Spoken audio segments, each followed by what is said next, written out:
ಕೆಂಪೇಗೌಡರು ಚರಿತ್ರೆಯ ಪುಟಗಳಲ್ಲಿ ದಾಖಲಾದರು. ಇದೇ ಹಳೆಯ ಯಲಹಂಕ ಅಂದ್ರೆ ಕೆಂಪೇಗೌಡರ ಮೂಲ ಸಂಸ್ಥಾನ, ಕೆಂಪೇಗೌಡರ ಹಳೆಯ ಅರಮನೆ ಕೋಟೆ ಇದ್ದಂತ ಪ್ರದೇಶಗಳಿದು. ಇದೇ ದ್ವಾರ 500-600 ವರ್ಷದ ಕೋಟೆ ಪ್ರವೇಶ ಆಗ್ಬೇಕಾದ್ರೆ ಇದೇ ಬಾಗ್ಲಲ್ಲೇ ಪ್ರವೇಶ ಆಗ್ತಾ ಇದ್ರು. ಗುರುಗಳೇ ಬಾಗಿಲು ನೋಡಿ ಎಷ್ಟು ದಪ್ಪ ಇದೆ, ಒಂದಡಿ ಇದೆ ಬಾಗ್ಲೆ.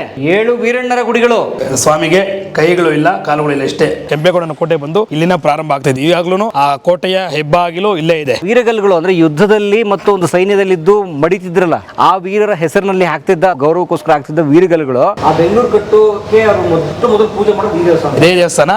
ಇಲ್ಲಿಂದ ಒಂದು ಧನ ಸಂಗ್ರಹಣೆ ಮಾಡಿದ್ದು ಅನ್ನೋದೊಂದು ಇದೆ. ಬೆಂಗಳೂರ ನಿರ್ಮಾತೃ ಶ್ರೀ ಶ್ರೀ ಶ್ರೀ ಕೆಂಪೇಗೌಡ ಭೂಪಾಲ.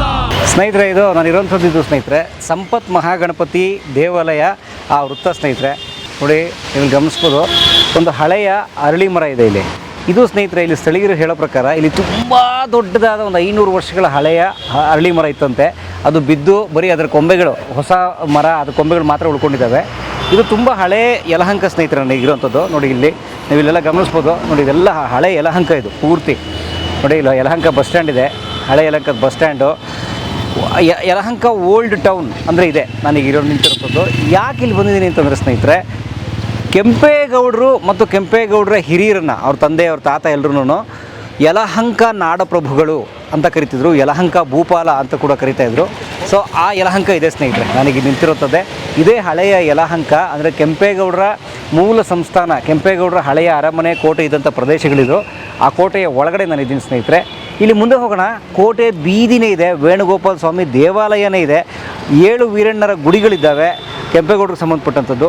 ಏನಿದೆಲ್ಲ ತುಂಬ ರೋಚಕವಾದ ಕಥೆ, ನೀವು ದಯವಿಟ್ಟು ನೋಡಿ ಅಂತ ಕೇಳ್ಕೊತೀನಿ. ನನ್ನ ಜೊತೆಗೆ ಪಾಂಡುಕುಮಾರ್ ಸರ್, ಇತಿಹಾಸದ ಪ್ರೊಫೆಸರು, ಕೆಂಪೇಗೌಡರ ಬಗ್ಗೆ ತುಂಬ ಅಧ್ಯಯನ ಮಾಡಿರುವಂಥವ್ರು, ಪುಸ್ತಕ ಬರೆದಿರೋಂಥವ್ರು ಅವರಿರ್ತಾರೆ. ಜೊತೆಗೆ ಗಣೇಶ್ ಅವರು ನಿವೃತ್ತ DYSP ಅವರು ನಮ್ಮ SK ಉಮೇಶ್ ಇದ್ದಾರಲ್ಲ ಪೊಲೀಸ್ ಆಫೀಸರು, ಅವರ ಬ್ಯಾಚ್ಮೇಟು, ಅವರು ಇತಿಹಾಸ ಆಸಕ್ತರು, ಅವರು ಕೂಡ ಇದ್ದಾರೆ. ಸೊ ಅಲ್ಲಿ ಹೋಗೋಣ, ನೋಡೋಣ, ತಿಳ್ಕೊಳ್ಳೋಣ, ಅರ್ಥ ಮಾಡ್ಕೊಳ್ಳೋಣ. ಬಹುಶಃ ಇದು ಮೊದಲ ವೀಡಿಯೋ ಅನಿಸುತ್ತೆ ಯೂಟ್ಯೂಬಲ್ಲಿ ಈ ಭಾಗದ ಕೆಂಪೇಗೌಡರ ಚರಿತ್ರೆ ವಿಡಿಯೋ ಮಾಡ್ತಿರೋಂಥದ್ದು. ಸೊ ಕೆಂಪೇಗೌಡರ ಬೆಂಗಳೂರಿಗೆ ಬಂದು ಬೆಂಗಳೂರನ್ನು ಕಟ್ಟೋಕ್ಕೆ ಮೊದಲು ಅಂದರೆ ಸುಮಾರು 500 ವರ್ಷಗಳ ಹಿಂದೆ ಕೆಂಪೇಗೌಡರನ್ನು ಬೆಂಗಳೂರನ್ನ ಕಟ್ಟಿದ್ರಲ್ಲ ಹಳೆಯ ಚಿಕ್ಕಪೇಟೆ ಏರಿಯಾದಲ್ಲಿ, ಅದಕ್ಕೆ ಮೊದಲು ಕೆಂಪೇಗೌಡರು ಮತ್ತು ಅವರು ಇದ್ದಂಥ ಸ್ಥಳ ಇದು. ಇದೇ ಕೆಂಪೇಗೌಡರು ಹುಟ್ಟಿರುವಂಥ ಜಾಗ, ಇದು ಕೆಂಪೇಗೌಡರು ಹುಟ್ಟಿರೋ ಜಾಗ. ಯಲಹಂಕ ಓಲ್ಡ್ ಟೌನ್, ಯಲಹಂಕ ಹಳೆಯ ಕೋಟೆ ಪ್ರದೇಶ, ಅವ್ರ ಅರಮನೆ ಪ್ರದೇಶಗಳಿರೋ ಜಾಗ ಅಲ್ಲಿದೆ. ಮುಂದೆ ಹೋಗೋಣ ಬನ್ನಿ.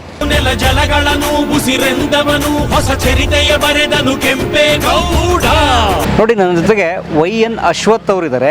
ಈ ಭಾಗದ ಹಳೆ ಯಲಹಂಕದ BBMP, ಹಳೆ BBMPಯ ಕಾರ್ಪೊರೇಟರ್ ಆಗಿದ್ದವರು.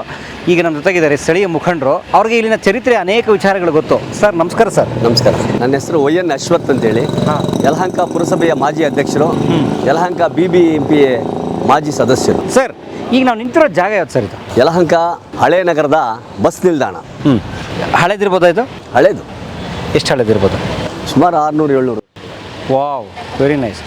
ಸೊ ಮತ್ತು ಇಲ್ಲಿ ಏನಿತ್ತು ಸರ್? ಇಲ್ಲಿ ಈ ಜಾಗದಲ್ಲಿ ದೊಡ್ಡ ಅರಳಿ ಮರ ಇತ್ತು, ಒಂದು ನಾಗರ ಕಲ್ಲಿತ್ತು, ಹಳೇ ನಾಗರ ಕಲ್ಲು. ಅದು ಶಿಥಿಲವಾಗಿತ್ತು. ಆ ಹಳೇ ಮರ ಬಿದ್ದೋಯ್ತು. ಶಿಥಿಲವಾಗಿರತಕ್ಕಂಥ ಎಲ್ಲ ಅವಶೇಷಗಳನ್ನು ತೆಗೆದು ಹೊಸದಾಗಿ ಕೇವಲ 67 ದಿನದಲ್ಲಿ ಇದನ್ನು ನಾವು ಜೀರ್ಣೋದ್ಧಾರ ಮಾಡಿದ್ದೀರಿ. ಕೆಂಪೇಗೌಡರು ಕಾಲದಿರ್ಬೋದಾ ಇದು? ಖಂಡಿತವಾಗಲು. ಕೆಂಪೇಗೌಡದ 500 ವರ್ಷ 17 ಮೊನ್ನೆ ಜಯಂತಿ ಮಾಡಿದ್ವಿ. ಇದು 600 ವರ್ಷಗಳು ಇತಿಹಾಸದಿದೆ ಅಂದರೆ ಅವ್ರು ಹಿರಿಯರ್ದು. ಹೌದು. ಎಷ್ಟು ತಮ್ಗೆ ಏಜ್ ಈಗ? ನನಗೆ 65.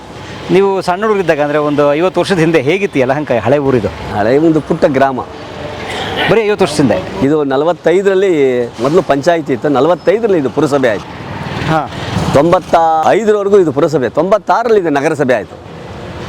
96ರಿಂದ 2011ಕ್ಕೆ BBMP ಆಯಿತು. ಓಕೆ. ಇದು ಪುರಸಭೆ ಇದ್ದಿದ್ದು, ಪಂಚಾಯತ್ ಇದ್ದಿದ್ದು ಪುರಸಭೆ ಆಯಿತು, ಪುರಸಭೆ ಇದ್ದು ನಗರಸಭೆ ಆಯಿತು, ನಗರಸಭೆ ಇದ್ದಿದ್ದು BBMP ಆಯಿತು, ಬೃಹತ್ ಬೆಂಗಳೂರು ಮಹಾನಗರ ಪಾಲಿಕೆ. ಈಗ BBMP ಆಗಿದ್ದು ಗ್ರೇಟರ್ ಬೆಂಗಳೂರು ಅಥಾರಿಟಿ ಆಗಿದೆ, GB ಆಗಿದೆ. GB. ಹೇಗಿತ್ತು ಹಳೆ ಹಳ್ಳಿ ಹೇಳಿ? ಇದು 50 ವರ್ಷದ ಸಣ್ಣ ಗ್ರಾಮ. ಇದರಲ್ಲಿ ಸಂತೆಗಳು ನಡೀತಾ ಇತ್ತು. ಈ ಸಂತೆಗೆ ಹೋಗಬೇಕಾದ್ರೆ ಸಂತೆ ಎಂಟ್ರೆನ್ಸಲ್ಲಿ ಮಜ್ಜಿಗೆ, ಪಾನಕ ಮತ್ತು ಜ್ಯೂಸ್ ಕೊಡ್ತಾಯಿದ್ರು. ಈಗ ಅದೇ ಜಾಗದಲ್ಲಿ ಒಂದು ಬಾರ್ ಆಗಿದೆ. ಎಂಟ್ರೆನ್ಸಲ್ಲಿ, ನೀವು ಸರ್ಕಲ್ ಎಂಟ್ರೆನ್ಸಲ್ಲೇ ನೋಡಿ, ಅದು ಪಿಳ್ಳುಮುನಿಯಪ್ಪ ಸರ್ಕಲ್ ಅಂತೇಳಿ. ಸರ್ಕಲ್ ಅದು ಪಿಳ್ಳುಮುನಿಯಪ್ಪ ಸರ್ಕಲ್ ಅಂತೇಳಿ. ಲೆಫ್ಟಲ್ಲಿ ಇದೆ ನೋಡಿ, ಬಾರೇ ಇದೆ, ಬಾರ್ ಮಾಡ್ತಾರೆ. ಈಗ ಮೊದಲು ಒಂದು ಊರು ಬರಬೇಕಾದ್ರೆ ಒಂದು ಭಜನೆ ಮನೆ ಇದೆ, ಅಲ್ಲಿ ಬಲಗಡೆ ತಿರ್ಕೊಳ್ಳಿ. ಅಲ್ಲಿ ರಾಮರ ದೇವಾಲಯ ಇದೆ, ಎಡಗಡೆ ತಿರ್ಕೊಳ್ಳಿ. ಒಂದು ಅಶ್ವತ್ಥ ಕಟ್ಟೆ ಇದೆ, ಅಲ್ಲಿ ಎಡಗಡೆ ತಿರ್ಕೊಳ್ಳಿ. ಈಗೇನಿಲ್ಲ, ಬಲಗಡೆ ತಿರ್ಕೊಳ್ಳಿ ಬಾರಿ ಇದೆ, ಎಡಗಡೆ ತಿರ್ಕೊಳ್ಳಿ ಕ್ಲಬ್ ಇದೆ. ಈ ಥರ ಈಗ ಬದಲಾವಣೆ ಆಗಿದೆ ಜಗತ್ತು. ಬಹುಶಃ ಕೆಂಪೇಗೌಡರು ಅವ್ರಿಗೆ ಬೇಜಾರಾಗ್ಬಿಡೋದು. ಖಂಡಿತವಾಗ್ಲಿ ಸರ್, ಖಂಡಿತ ಅವ್ರಿಗೆ ಸಿಟ್ಟು ಬಂದ್ಬಿಡೋದು, ಯಾಕಾನ ಈ ಬೆಂಗಳೂರು ಕಟ್ಟಿದ್ನೋ ಎಲ್ಲ ಬರೀ ಇಂಥವೇ ಇದ್ದಾರೆ ಅಂತ. ಸರ್ ಬನ್ನಿ ಅವ್ರ ಹಳೆ ಕೋಟೆ ನೋಡ್ಕೊಂಬೇಡ. ನೀವು ಕೆಂಪೇಗೌಡರ ಇತಿಹಾಸ ನಾನು ಹೇಳ್ತೀನಿ ಬನ್ನಿ, ನಿಮಗೆ ಇಷ್ಟ ಆಗ್ತದೆ ಆ ಥರ ಹೇಳ್ತೀನಿ ಬನ್ನಿ. ಬನ್ನಿ ಬನ್ನಿ ಬನ್ನಿ ವೈ.ಎಲ್. ಅಶೋಕ್ ಅವ್ರ ಜೊತೆಗೆ ಕೆಂಪೇಗೌಡರು ಹಳೆ ಕೋಟೆ ಟೂರ್ ಮಾಡೋಣ. ಬನ್ನಿ ಸರ್ ಬನ್ನಿ. ನೀವು ನೋಡ್ತಾ ಇದ್ದೀರಿ ತುಂಬ ರೋಚಕವಾದಂತಹ ಕೆಂಪೇಗೌಡರು ಮತ್ತು ಅವರ ತಂದೆಯವರ ಹಳೆಯ ಕೋಟೆ ಇರುವಂಥ ರಸ್ತೆ ಮತ್ತು ಪ್ರದೇಶ ಸ್ನೇಹಿತರು ಇದು. ನಾನು ಅಲ್ಲಿಂದ ಬಂದೆ, ಯಲಹಂಕ ಹಳೆಯ ಬಸ್ ಸ್ಟ್ಯಾಂಡಿಂದ ಮುಂದಕ್ಕೆ ಬಂದೆ, ಒಂದು ಅರ್ಧ ಕಿಲೋಮೀಟ್ರ್ ದೂರ. ನೋಡಿ ಇಲ್ಲಿ ನೋಡಿದ್ರಲ್ಲ ಕೋಟೆ ಬೀದಿ, ಇದು ಹಳೆ ಕೆಂಪೇಗೌಡರ ಕೋಟೆ ಬೀದಿ. ಮತ್ತು ಬನ್ನಿ ಇಲ್ಲಿ ನೋಡಿ, ಇಲ್ಲೊಂದು ಸರ್ಕಲ್ ನೀವು ಗಮನಿಸ್ಬೋದು ನೋಡಿ, ಹಳೆಯ ಒಂದು ಕಟ್ಟಡ ನೋಡಿ, ಆ ಕಾಲದ ಆ್ಯಂಟಿಕ್ ಅಂದರೆ 500 ವರ್ಷದ ಕೆಂಪೇಗೌಡರ ಕಾಲದಲ್ಲ, ಬಟ್ ಒಂದು ಪುರಾತನವಾದ ಒಂದು ಕಟ್ಟಡ ನೀವು ಗಮನಿಸ್ಬೋದು ನೋಡಿ ಈ ಸರ್ಕಲ್ಲು. ಯಾಕೆ ಈ ಸರ್ಕಲ್ ವಿಶೇಷವಾಗಿ ತೋರಿಸ್ತಾ ಇದ್ದೀನಿ ಗೊತ್ತಾ? ಇದು ಕೆಂಪೇಗೌಡರು ಮತ್ತು ಕೆಂಪೇಗೌಡರ ತಂದೆ ಅವ್ರ ತಾತ ಅವರು ಇದ್ದಂತಹ ಹಳೆಯ ಕೋಟೆ ಪ್ರದೇಶ, ಅದು ನಿರ್ವಿವಾದ. ಆದರೆ ಈ ಕೋಟೆ ಮತ್ತು ಈ ಕೋಟೆಯ ರಸ್ತೆ, ಈ ಸರ್ಕಲ್ಲು ಇದನ್ನೆಲ್ಲ ನೋಡ್ರೆ ನಿಮ್ಗೊಂದು ನೆನಪು ಬರ್ಬೋದು. ಯಾವ್ದು ಹೇಳಿ? Yes, the one and only Chikkapete circle ಮತ್ತು ದೊಡ್ಡಪೇಟೆ ಸರ್ಕಲ್ಲು. ಅಂದರೆ ಇವತ್ತಿನ ಅವೆನ್ಯೂ ರಸ್ತೆ ಸರ್ಕಲ್ಲು ಮತ್ತು ಚಿಕ್ಕಪೇಟೆ ಸರ್ಕಲ್ಲು, ಆ ಎರಡರ ಮಧ್ಯ ಆ ಎರಡು ಸರ್ಕಲ್ ಇಟ್ಕೊಂಡೇ ಅವರು ಬೆಂಗಳೂರಿನ ಕಟ್ಟಿದ್ದು ಕೆಂಪೇಗೌಡರು, ಹಿರಿಯ ಕೆಂಪೇಗೌಡರು. ಗೊತ್ತಾಗ್ತಿದೆಯಾ? ಸೊ ಹಾಗಾಗಿ ಆ ರಸ್ತೆ ಮಾದರಿ ನೋಡಿ ಇಲ್ಲೇ ಇದೆ, ಇಲ್ಲೇ ಇದೆ ನೋಡಿ.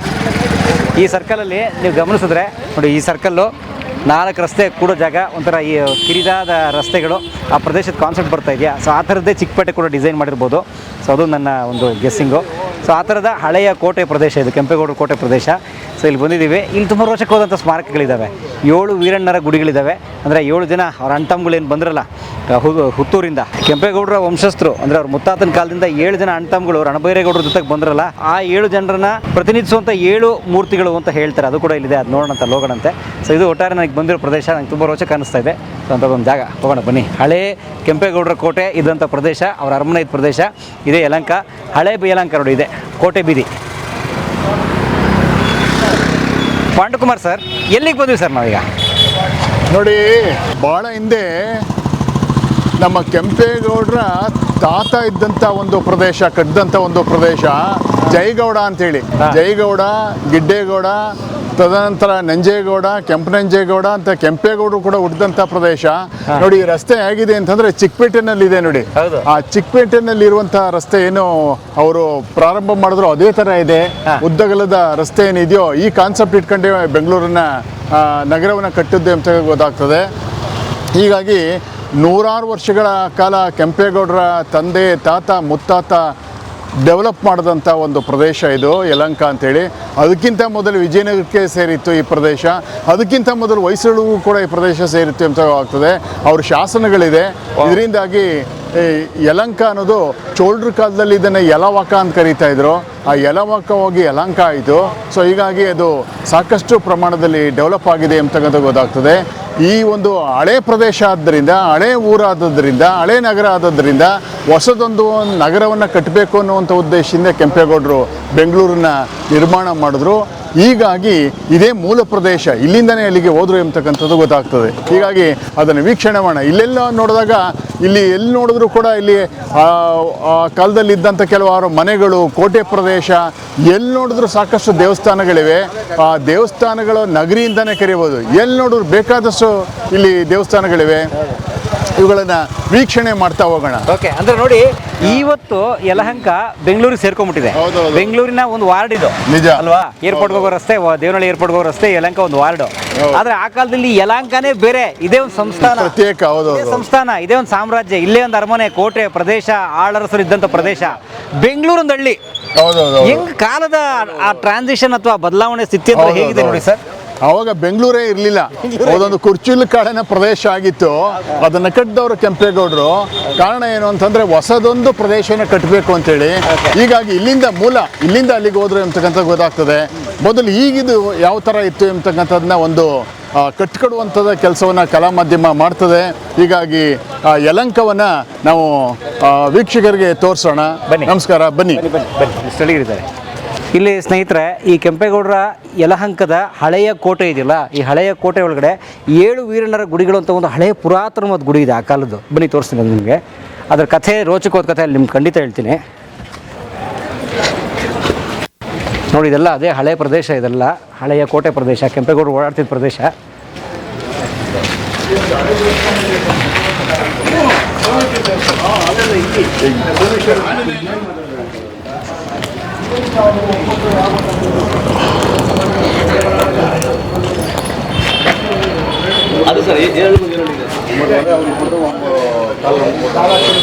ಸರ್,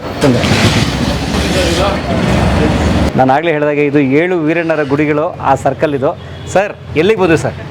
ಇದು 7 ವೀರಣ್ಣರ ಗುಡಿ ಅಂತೇಳಿ ರಣಬೈರೇಗೌಡರ ಜೊತೆ ಅವ್ರ ಸಹೋದರ 6 ಜನ, ಒಟ್ಟು 7 ಜನ 7 ಬಂಡಿಗಳಲ್ಲಿ ಬಂದ್ರಲ್ಲ, ಅದು ನೆನಪಿಗೋಸ್ಕರ 7 ವೀರಣ್ಣರ ಗುಡಿ ಅಂತಿದೆ. ಇಂದಿಗೂ ಕೂಡ ಇಲ್ಲಿ ಪೂಜೆ ನಡೀತಿರ್ತಾರೆ. ಹೀಗಾಗಿ ನಿತ್ಯ ಇಲ್ಲಿ ಪೂಜೆ ನಡೀತಾ ಇರ್ತದೆ. ಹೀಗಾಗಿ ಯಲಹಂಕದಲ್ಲಿ ಪ್ರಮುಖವಾದಂಥ ಒಂದು ಗುಡಿ, ಅಂದರೆ ದೊಡ್ಡ ದೇವಸ್ಥಾನ ಏನಲ್ಲ, ಒಂದು ಗುಡಿ ಇದು. ಈ 7 ವೀರಣ್ಣರ ಒಂದು ವಿಗ್ರಹಗಳನ್ನು ನಾವು ನೋಡ್ಬೋದು. ಹೀಗಾಗಿ ಇದು ಕೂಡ ಭಾಳ ಬಂದಂಥದ್ದಕ್ಕೆ ಒಂದು ಐತಿಹಾಸಿಕ ಕುರುಹು ಅಂತ ಹೇಳ್ಬೋದು. ಅದೇನೇ 7 ವೀರಣ್ಣರ ಗುಡಿ. ಇದನ್ನು ನೀವು ನೋಡ್ಬೋದು. ಬನ್ನಿ ವೀಕ್ಷಣೆ ಮಾಡೋಣ.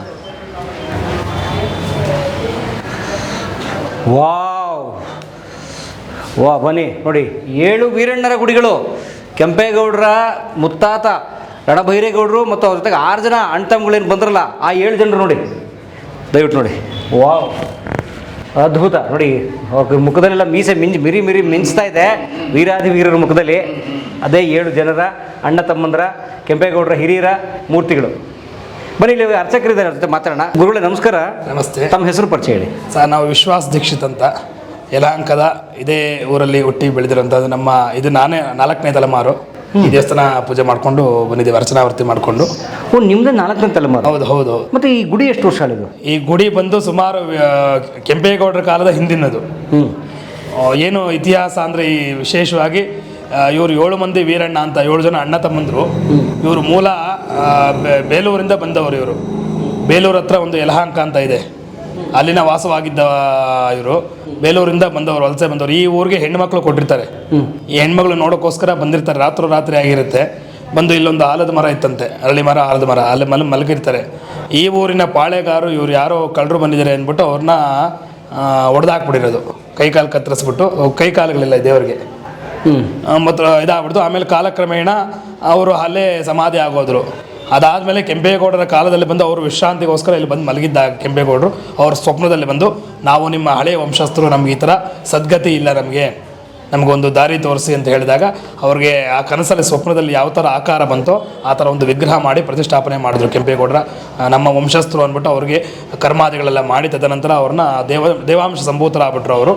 ಅವ್ರಿಗೆ ಒಂದು ಗುಡಿ ಕಟ್ಟಿ ಇಲ್ಲಿ ಇದು ಮಾಡಿದೆ, ನಿತ್ಯ ಪೂಜೆ. ಇಲ್ಲಿ ಬಂದು ಈ ದೇವಸ್ಥಾನದ ವಂಶಸ್ಥರುಗಳು ಸುಮಾರು ಒಂದು 250 ಮನೆಗಳಿದೆ.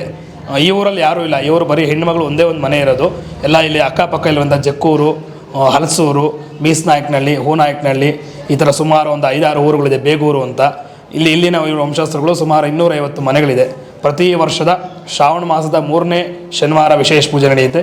ಕಾರ್ತಿಕ ಮಾಸದ 3ನೇ ಮಂಗಳವಾರ ವಿಶೇಷ ಪೂಜೆ. ಆಗ ಎಲ್ಲ ವಂಶಸ್ಥರು ಸೇರ್ತಾರೆ. ಸೇರಿ ವಿಶೇಷ ಆರತಿ, ತಂಬಿಟ್ಟು ಆರತಿ ಪೂಜೆ ಅಂತ, ಗಂಡ ಆರತಿ ಅಂತ ಹೇಳ್ತಾರೆ.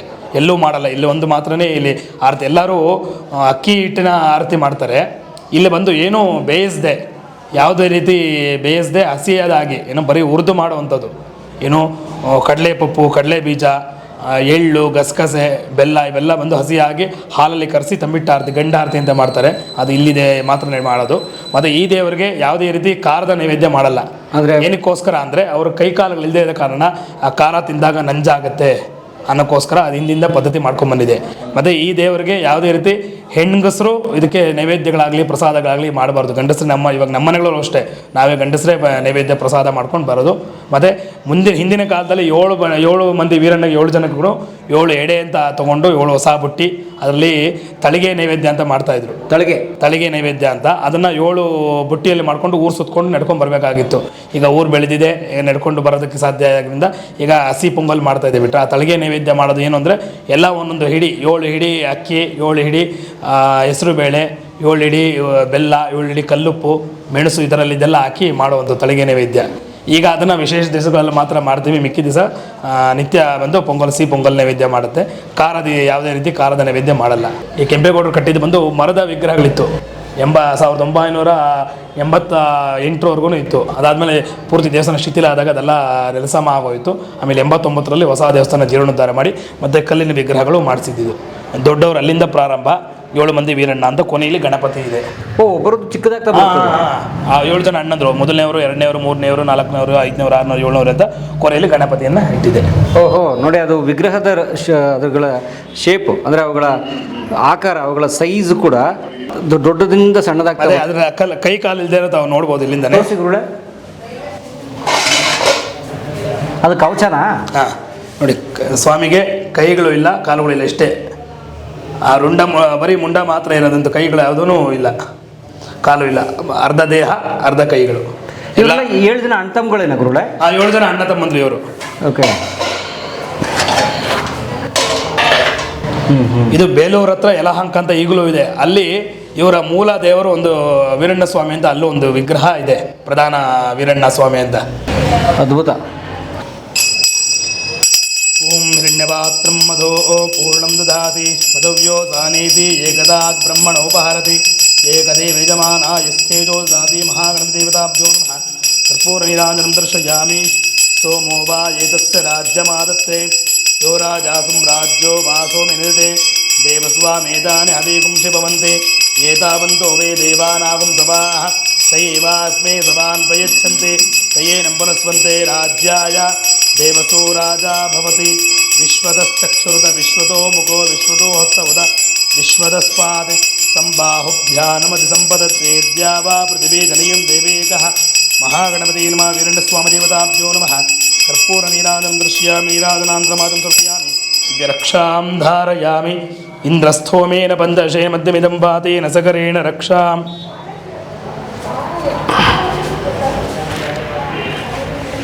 ಅದೇ ರೀತಿ ಈ ಗಂಟೆ ವಿಶೇಷ. ಇದಕ್ಕೆ 250 ವರ್ಷಗಳ ಹಳೆಯ ಗಂಟೆ ಇದು. ಓ, ಎಲ್ಲ ಗಂಟೆ ಶೇಪ್ ಇರುತ್ತೆ. ಇದು ರೌಂಡ್ ಇದೆ, ಯಾಕೆ? ಹಳೆಯ ಗಂಟೆ 250. ಆವಾಗ ಜಾಗಟೆ ಅಂತ ಬರೋದು, ಆ ಪಂಚಲೋಹದಲ್ಲಿ ಜಾಗಟೆ ಅಂತ, ಅದರಲ್ಲೇ ಮಾಡಿರುವಂಥದ್ದು. ಬೇರೆ ಗಂಟೆಗಳಿಗೂ ಅದರ ನಾದಕ್ಕೂ ಇದರ ನಾದಕ್ಕೂ ತುಂಬ ವ್ಯತ್ಯಾಸ ಇದೆ. ಬೇಗ ನೋಡ್ಬೋದು. ಇದು ನೋಡಿ, ಇದು ಮಾಮೂಲಿ ಗಂಟೆ ನೋಡಿರುವಂಥ ಗಂಟೆಗಳಿವು. ಈ ಸೌಂಡ್ ಇದೆ. ಇದು ವೈಬ್ರೇಷನ್ ನೋಡಿ, ಒಂಥರ ಈ ಬುದ್ಧಿಸ್ಟ್ ಮೆಡಿಟೇಷನ್. ಒಂದು ನಿಮಿಷದವರೆಗೂ ವೈಬ್ರೇಷನ್ ಇರುತ್ತೆ. ಅದು ಬಂದರೆ ಜಸ್ಟ್ ಸೆಕೆಂಡ್ ಅಷ್ಟೇ. 1 ನಿಮಿಷದವರೆಗೂ ಆ ವೈಬ್ರೇಷನ್ ಕೊಂಡ್ಕೊಡ್ತಾ ಇರುತ್ತೆ. ಯಾರು ಕೊಟ್ಟಿದ್ದು ಗಿಫ್ಟ್ ಗೊತ್ತಾ? ಅದು ಹಳೆಯ ಕಾಲದ, ಅದೇ ಅವ್ರ ವಂಶಸ್ಥರುಗಳೇ ಇದು ಮಾಡಿರೋಂಥದ್ದು. ಇದು 250 ವರ್ಷ ಹಳೆಯದಾಗಿದೆ ಇದು. ಸೊ ಇವ್ರು ಹೇಳೋ ಪ್ರಕಾರ ಇದು ಕೆಂಪೇಗೌಡ ವಂಶಸ್ಥರು ಕೊಟ್ಟಿರೋದು ಇದನ್ನ, ಇದು ಅದಕ್ಕೆ ಅಂತ. ಆ ಥರ ಕೆಲಸಗಾರರಿದ್ರು ನೋಡಿ. ಎಷ್ಟು ಚೆನ್ನಾಗದು ಆ ತರಂಗಾಂತರಗಳು, ಎಷ್ಟು ಚೆನ್ನಾಗದು ವೈಬ್ರೇಟ್ ಪ್ರತಿಧ್ವನಿಸ್ತಾ ಇರುತ್ತೆ. ಅದೊಂಥರ ಮನಸ್ಸಿಗೊಂದು ಧ್ಯಾನ. ಅದು ಗ್ರೇಟ್. ವಿಶ್ವನಾಥೇಶ್ವರ ಸ್ವಾಮಿ ವೀರಣ್ಣ ಸ್ವಾಮಿ ದೇವತಾ ಬರಲ ಗುರುಡ. ಧನ್ಯವಾದ. ಆ 7 ವೀರಣ್ಣರ ಗುಡಿ ಇರುವ ಹಳೆ ಯಲಹಂಕದ ದೇವಸ್ಥಾನದ ಸಮುಚ್ಚಯ, ಅಂದರೆ ಇಲ್ಲಿ 7 ವೀರಣ್ಣರ ಗುಡಿ ಇಲ್ಲಿದೆ. ಅದ್ರ ಪಕ್ಕದಲ್ಲೇ ಮತ್ತೊಂದು ಗುಡಿ ಇದೆ. ಸೊ ಅನೇಕ ಪುಟ್ಟ ಗುಡಿಗಳ ಹಳೆಯ ಕಾಲದ ಸುಮಾರು 600 ವರ್ಷಗಳ ಹಿಂದಿನ ದೇವಾಲಯಗಳ ಸಮುಚ್ಚಯ ಇದು. ಸೊ ಯಲಹಂಕ ಇದೊಂದು ಹಳೆಯ ಕೋಟೆ ಪ್ರದೇಶ. ಯಲಹಂಕ ಭೂಪಾಲರಾಗಿದ್ದಂತಹ ಬೆಂಗಳೂರಿನ ಕಟ್ಟಿದ ಕೆಂಪೇಗೌಡರು ಮತ್ತು ಅವರ ವಂಶಸ್ಥರು ಇದ್ದಂತಹ ಪ್ರದೇಶ ಇದು ಅನ್ನೋಕ್ಕೆ ಇವೆಲ್ಲ ಸಾಕ್ಷಿಗಳಿವೆಲ್ಲ. ಸೊ ಆ ಥರದ ಪ್ರದೇಶ ಇದೆ ಹಳೆ ಯಲಹಂಕ. ಬನ್ನಿ, ಮುಂದೆ ಮತ್ತಷ್ಟು ಕುರುಹುಗಳಿದ್ದಾವೆ, ಅದು ನೋಡ್ಕೊಂಬರೋಣ. ಸರ್, ಈ ಕಡೆನಾಗ ಬನ್ನಿ ಗುರುಳೆ, ಹೋಗೋಣ. ಕೋಟೆ ಆಂಜನೇಯ ದೇವಸ್ಥಾನ ವೀರ್ಗಳಿದೆಯಾ? ಓಕೆ.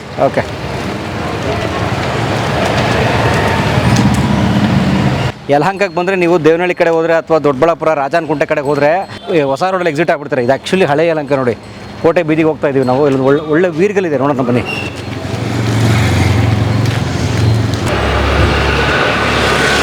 ನೋಡಿ, ಈ ಹಳೆ ಯಲಹಂಕದಲ್ಲಿ ಒಂದು ದೇವಸ್ಥಾನ ಇದೆ. ಆ ದೇವಸ್ಥಾನದ ಹೆಸರೇನು ಗೊತ್ತಾ? ಮಚ್ಚೆ ಪಾಂಡುರಂಗ ಸ್ವಾಮಿ ದೇವಸ್ಥಾನ ಅಂತ. ಮಚ್ಚೆ ಪಾಂಡುರಂಗ ಅಂದರೆ ನೋಡಿ, ಸ್ಥಾಪನೆ ಆಗಿರೋ ಕೂಡ 1911. ಅಂದರೆ ಇವತ್ತಿಗೆ ಸುಮಾರು 115 ವರ್ಷದ ಹಿಂದೆ ಹಳೆಯ ದೇವಸ್ಥಾನ ನೋಡಿ. ಬನ್ನಿ ಗುರುಳೆ, ಹೋಗೋಣ. ಬನ್ನಿ, ಆಂಜನೇಯ ಸ್ವಾಮಿ ವೀರ್ಗಲ್ ಈ ಕಡೆ ಇದೆಯಂತೆ.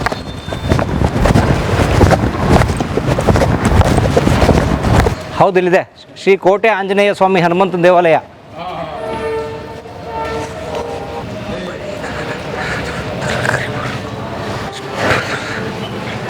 ಕ್ಷಾತ್ರ ವೀರ್ಯ ರಾಜಾದಿರಾಜ ರಣಾಂಗಳು ಕತ್ತಿಯಂ ಪಿಡಿದು ಸೈನಿಕರಂ ಸದೆಪಡೆದು ತನ್ನ ಗದಾಪ್ರಹಾರವಲ್ಲದೆ ತಮ್ಮ ಏನು ಆಯುಧವನ್ನು ಹಿಡಿದು ಜಳಪಿಸುತ್ತಿರುವ ದೃಶ್ಯ ಈ ಒಂದು ವೀರಗಲ್ಲುಗಳಿನಲ್ಲಿ ನಮಗೆ ಕಂಡುಬರುತ್ತೆ. ಇದು ಇತಿಹಾಸದ ಹಿಮದಲ್ಲಿನ ಸಿಂಹಾಸನಗಳ ಮಾಲೆಯಲ್ಲಿ ಗತ ಸಾಹಸಗಳ ಸಾರುತ್ತಿರುವ ಶಾಸನಗಳ ಸಾಲಿನಲ್ಲಿ ಓಲೆಗರಿಯ ಸಿರಿಗಳಲ್ಲಿ ದೇಗುಲದ ಭಿತ್ತಿಯಲ್ಲಿ ನಿತ್ಯೋತ್ಸವ. ನಮಗೆ ಯಾವತ್ತೂ ಇವುದೇ ನಿತ್ಯೋತ್ಸವ. ನೋಡಿ, ಅವರು ಪೊಲೀಸ್ ಇಲಾಖೆಯಲ್ಲಿ ಎಷ್ಟು ಚೆನ್ನಾಗಿ ಹೇಳ್ತಾರೆ ಕಾವ್ಯ. ಸರ್, ಇದು ಏನಿದು? ಇದು ವೀರಗಲ್ಲುಗಳು. ಕೆಂಪೇಗೌಡನ ಅವರ ಸಹಪಾಠಿಗಳು, ಇದನ್ನ ಸೇವಕರುಗಳು. ವಿಶೇಷವಾಗಿ ಯಲಹಂಕದ ಹೆಬ್ಬಾಗಿಲು ಅಂತ ಮೈಸೂರು ಬ್ಯಾಂಕ್ ಹತ್ರ ಇದೆಯಲ್ಲ, ಅಲ್ಲಿಂದ ಯಲಹಂಕ ಪ್ರಾರಂಭ ಆಗ್ತಾ ಇತ್ತು. ಆದರೆ ಯಲಹಂಕದ ಕೋಟೆ ಏನು ಕೆಂಪೇಗೌಡನ ಕೋಟೆ ಬಂದು ಇಲ್ಲಿನ ಪ್ರಾರಂಭ ಆಗ್ತಾ ಇತ್ತು. ಈಗಾಗಲೂ ಆ ಕೋಟೆಯ ಹೆಬ್ಬಾಗಿಲು ಇಲ್ಲೇ ಇದೆ. ಎಲ್ಲಿದೆ? 500 ವರ್ಷದ ಒಳಗಡೆ ಯಲಹಂಕದ. ಇದು ಪ್ರಾರಂಭದಲ್ಲಿ ಇವರು ವೀರಗಲ್ಲುಗಳು ಅಂತ ಇಲ್ಲಿ ಆಂಜನೇಯ ಸ್ವಾಮಿ, ಕೋಟೆ ಆಂಜನೇಯ ಸ್ವಾಮಿ ಅಂತ ಕೋಟೆಗೆ ಪ್ರಾರಂಭ ಆಗಬೇಕಾದ್ರೆ ಈ ಆಂಜನೇಯನ ಏನೋ ಹೊರಗಡೆ ಹೋಗಬೇಕಾದ್ರೂ ಅಷ್ಟೇ, ಒಳಗಡೆ ಬರಬೇಕಾದ್ರೂ ಆಂಜನೇಯನ ನಮಸಿ ಎಲ್ಲ ಕಾರ್ಯಗಳು ಸಿದ್ಧಿ ಆಗಲಿ, ಯಾರು ಕಾರ್ಯಗಳು ಜಯವಾಗಲಿ ಅಂತ ಆಂಜನೇಯ ನಮಸ್ಕಾರ ಮಾಡ್ಕೊಂಡು ಹೋಗ್ತಾ ಇದ್ದಿದ್ದು ಕೋಟೆ ಆಂಜನೇಯ ಸ್ವಾಮಿ ಅಂತ. ಆ ಆಂಜನೇಯನ ಹತ್ರನೇ ವೀರಗಲ್ಲುಗಳು, ಆ ಹೆಸರುಗಳೆಲ್ಲ ಇಲ್ಲಿದೆ, ಶೇಷಗಳು, ಅವಶೇಷಗಳಿದೆಲ್ಲ. ಸ್ನೇಹಿತರೆ, ವೀರಗಲ್ಲುಗಳು ಅಂದರೆ ಯುದ್ಧದಲ್ಲಿ ಮತ್ತು ಒಂದು ಸೈನ್ಯದಲ್ಲಿದ್ದು ಮಡಿತಿದ್ರಲ್ಲ ಸೈನ್ಯದಲ್ಲಿ, ಆ ವೀರರ ಹೆಸರಿನಲ್ಲಿ ಹಾಕ್ತಿದ್ದ ಅಥವಾ ಆ ವೀರರ ನೆನಪಿಗೋಸ್ಕರ ಅವ್ರ ಗೌರವಕ್ಕೋಸ್ಕರ ಆಗ್ತಿದ್ದ ವೀರಗಲ್ಲುಗಳು. ಮತ್ತು ಅವ್ರ ಹೆಸರು ಇವಲ್ಲ ಸರ್? ಇಲ್ಲ, ಇದು ಬಂದು ಇಲ್ಲಿನ ಆಂಜನೇಯ ಸ್ವಾಮಿ ಹಳೆ ಕೋಟೆ ಆಂಜನೇಯ ಅಂತ. ಇದು ನವೀಕರಿಸಿದ ದೇವಸ್ಥಾನ, ಶ್ರೀರಾಮ ಅಂತ ಬರ್ದವ್ರೆ. ಇದು ಹಳೆಯ ಕಲ್ಲುಗಳು, ಅದರ ದೇವಸ್ಥಾನ. ಅದ್ರ ಬೇರೆ ಇದು. ಪಾಂಡುಕುಮಾರ್ ಸರ್, ತಾವು ಹಿಸ್ಟ್ರಿ ಪ್ರೊಫೆಸರು, ಸೊ ಏನನ್ನ ಹೇಳ್ತವೆ ಇಂಥ ವೀರಗಲ್ಲುಗಳು? ನೋಡಿ, ಆಗಿನ ಕಾಲದಲ್ಲಿ ಕೋಟೆಯನ್ನು ರಕ್ಷಣೆ ಮಾಡುವಂಥ ಸಂದರ್ಭದಲ್ಲಿ ಯುದ್ಧ ಏನಾರು ಆದರೆ, ಯುದ್ಧದಲ್ಲಿ ಮಡಿದ್ರೆ ಅಂಥವ್ರಿಗೆ ವೀರಗಲ್ಲುಗಳನ್ನು ನೆಡ್ತಾಯಿದ್ರು. ಆ ವೀರಗಲ್ಲುಗಳು ಆ ವೀರರ ಒಂದು ಸ್ಮಾರಕ ನಾವೇನು ಕರಿತೀವೋ, ವೀರರ ಸ್ಮಾರಕ. ಸಾಮಾನ್ಯವಾಗಿ ಇದರ ಬಗ್ಗೆ ಇತಿಹಾಸ ಏನು ಬರೆಯೋದಿಲ್ಲ, ಅದನ್ನು ಈ ರೀತಿ ಪಿಕ್ಚರೈಸ್ ಮಾಡಿರ್ತಾರೆ.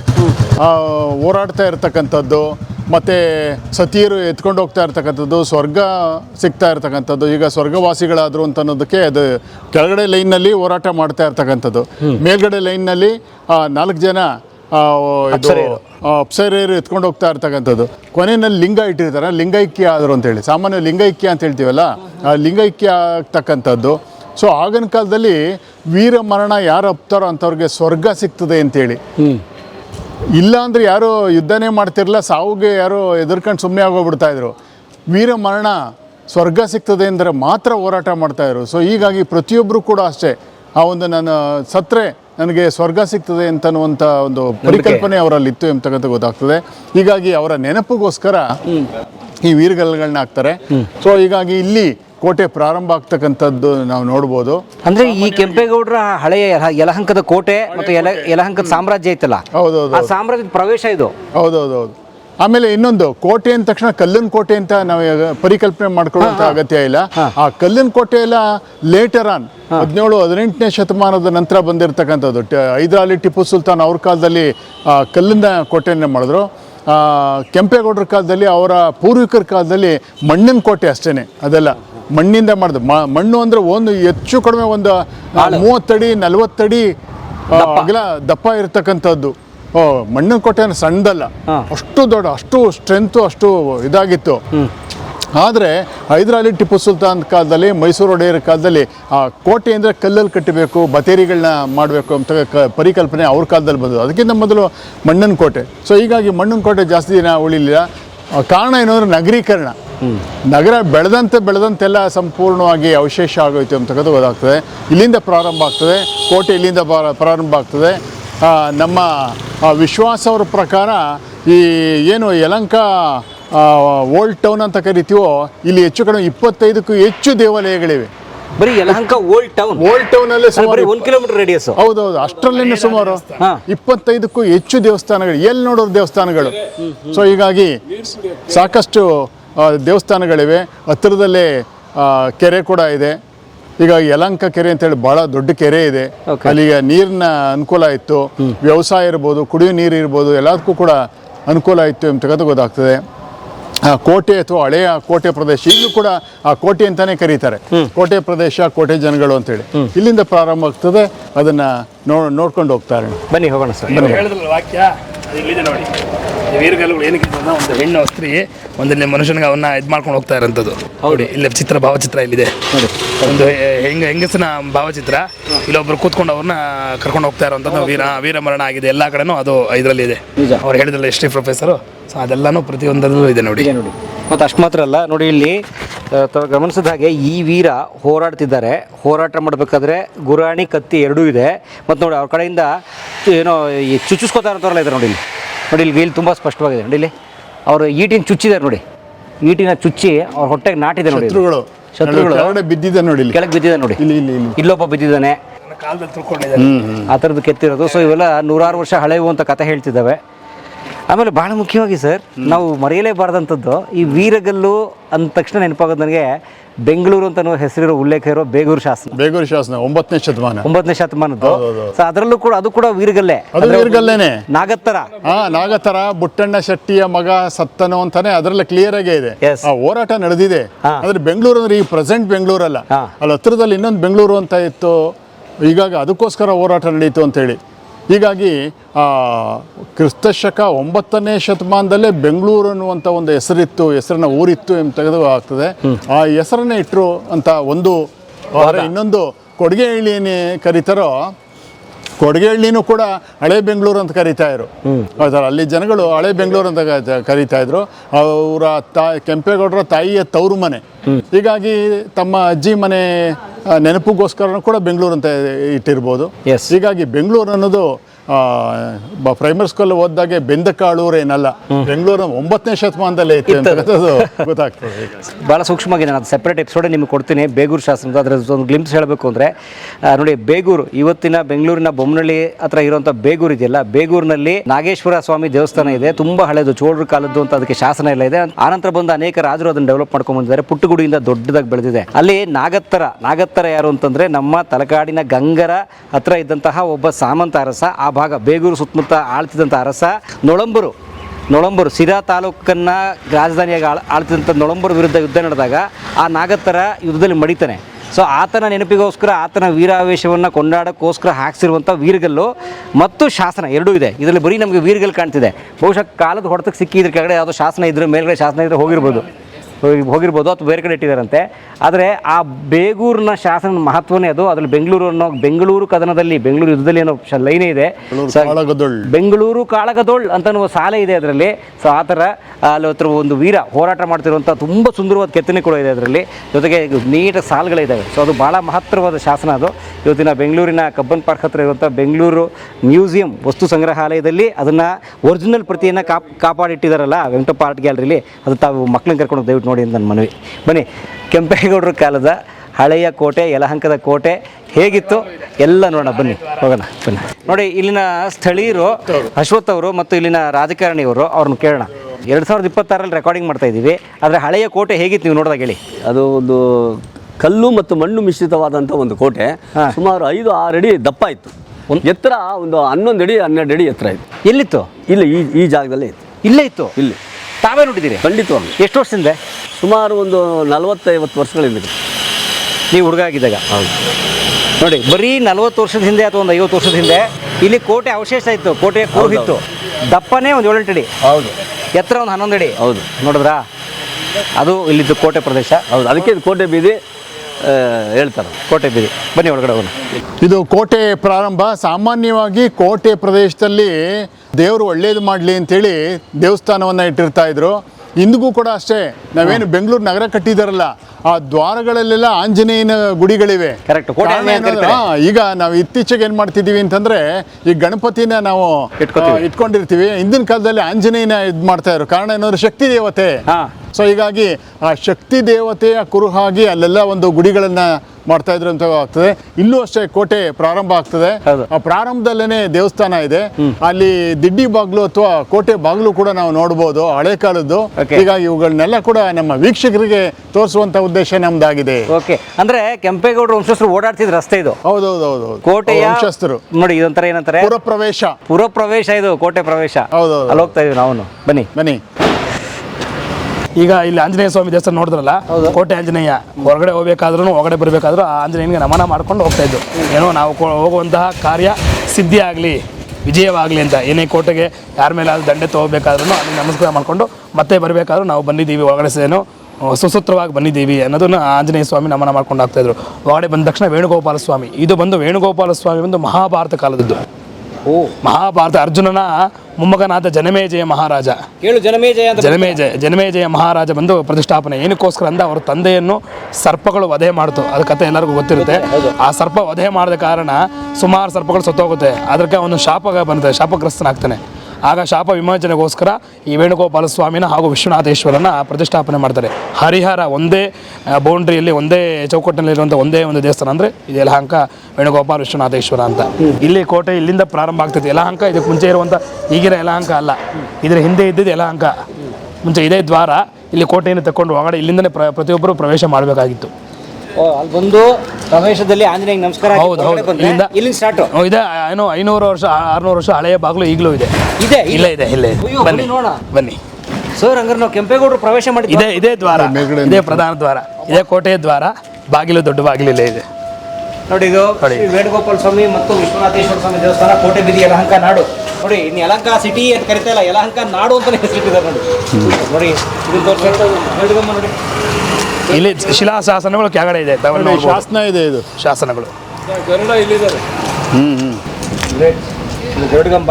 ಆ ಗರುಡಗಂಬ ತುಂಬ ಹಳೆದು ಅಂತ ಅದರ ವಾಸ್ತುಶಿಲ್ಪ ಹೇಳ್ತಾ ಇದೆ. ಜೊತೆಗೆ ನೋಡಿ ಶಾಸನ ನೋಡಿ, ಯಾವುದೋ ಕಟ್ಟುಕಥೆ ಅಲ್ಲ, ಶಾಸನ ಅದು ನೋಡಿ. ನೀಟಾಗಿ ಆ ಕಾಲದಲ್ಲಿ ಕೆತ್ತಿಸಿರುವಂತಹ ಹಳೆಗನ್ನಡದ ಒಂದು ಇದರ ಒಂದು ಅಕ್ಷರಗಳು ಪೂರ್ತಿ ಒಳಗಡೆ ಇದೆ. ಅದನ್ನ ಇದು ಮಾಡಿದ್ದಾರೆ. ಏನೋ ಇದೇ ಒಂದು ಒಕ್ಕಲಿಗರ ಒಂದು ಇದು ಬಂದಿತ್ತು, ಸಂಘ ಬಂದಿತ್ತು. ಅದರಲ್ಲಿ ಬಂದು ಅವರು ಪರಿಶೀಲನೆ ಮಾಡಿ ಅದನ್ನ ಹಾಕಿದ್ದಾರೆ. ಸೊ ಇದರಲ್ಲಿ ಏನಿದೆ ಅಂತ ಒಳಗಡೆ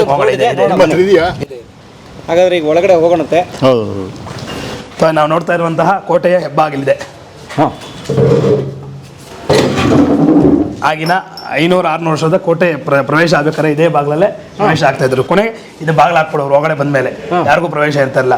ಆ ಊರ್ ಜನಗಳಿಗೆ ಮಾತ್ರನೇ ಪ್ರವೇಶ. ಬೇರೆ ಹೊರಗಡೆಯವ್ರು ಬಂದ್ರೆ ಇಲ್ಲೇನೆ ಅವ್ರಿಗೆ ಏನು 7 ಸುತ್ತು ಇದಿರ್ತಾಯಿತ್ತು, ಅದೇ ರೀತಿ ಇತ್ತಂತೆ ಮುಂಚೆ ಹಿಂದಿನ ಕಾಲದಲ್ಲಿ. ಕೋಟೆಯ ಹೆಬ್ಬಾಗಿಲು ಅಂತ ಪ್ರಾರಂಭ ನೋಡಿ, 2 ಬಾಗಿಲು. ಗುರುಗಳೇ, ಬಾಗಿಲು ನೋಡಿ ಎಷ್ಟು ದಪ್ಪ ಇದೆ, 1 ಅಡಿ ಇದೆ ಬಾಗಿಲೇ, ಸೈಜೆ ನೋಡಿ. ಅಯ್ಯೋ 22 ಅಡಿ 20 ಅಡಿ ಉದ್ದ ಇದೆ. ಎಷ್ಟು ದಪ್ಪ ಇದೆ? 1 ಅಡಿ ದಪ್ಪ ಇದೆ. ಈಗಲೂ ನಮ್ಮ ಇಲ್ಲಿನ ರಥೋತ್ಸವ ಆದಾಗ ಇದೇ ದ್ವಾರಕ್ಕೆ ಪೂಜೆ ಮಾಡಿ ಒಳಗಡೆ ಪ್ರವೇಶ ಆಗೋದು. ವೈಕುಂಠ ಏಕಾದಶಿ ಮುಕ್ಕೋಟ ದ್ವಾರಸಿ ಮಾಡ್ತಾರೆ. ಮುಕ್ಕೋಟ ದ್ವಾರಸಿಯಿಂದ ವಿಷ್ಣು ಬಂದು ವೇಣುಗೋಪಾಲನ್ನ ಪೂರ್ವ ದ್ವಾರದಲ್ಲಿ ಕರ್ಕೊಂಡೋಗಿ ಉತ್ತರ ದ್ವಾರದಲ್ಲಿ ನಾವು ಕರ್ಕೊಂಡ್ಬರ್ತೀವಿ.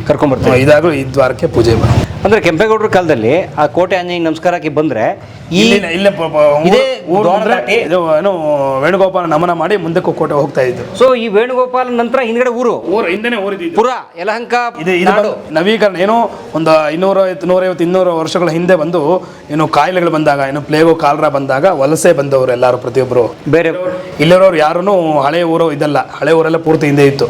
ಈಗ ಕಾಲಕ್ರಮೇಣ ಅದು ರೈಲ್ವೆ ಸ್ಟೇಷನ್ನು, ರೈಲ್ವೆ ಫ್ಯಾಕ್ಟ್ರಿ ಇದೆಲ್ಲ ಆಗಿದೆ. ಇನ್ನು ಅವ್ರು ಹೇಳಿದಂಗೆ ಮುಂಚಿನ ಪ್ರೊಫೆಸರ್ ಅವರು ಹೇಳಿದಂಗೆ ಎಲ್ಲ ಮಣ್ಣಿನ ಕೋಟೆಗಳು ಎಲ್ಲ ಬಿದ್ದೋಯ್ತು. ಕಾಲಕ್ರಮೇಣ ಮಳೆಗೆ ಇದಕ್ಕೆಲ್ಲ ಬಿದ್ದೋಗಿ ಶಿಥಿಲವಾದಾಗ ಅದನ್ನು ನೆಲಸಮ ಮಾಡಿಬಿಟ್ರು. ಅದರ ಸುಮಾರು ಅವಶೇಷಗಳು ಅದರ ಅಡಿಯಲ್ಲಿ.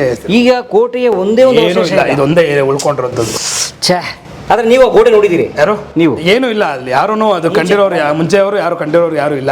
ಯಾವ ಅವಶೇಷಗಳು ಇದು ನಿಂತಿತ್ತು. ಇದು ಸುಮಾರು ಒಂದು 25-30 ವರ್ಷಗಳ ಮುಂದೆ ಅದು ಕುಸಿದೋಯ್ತು ಇಲ್ಲಿನ ಒಂದು ಇದು.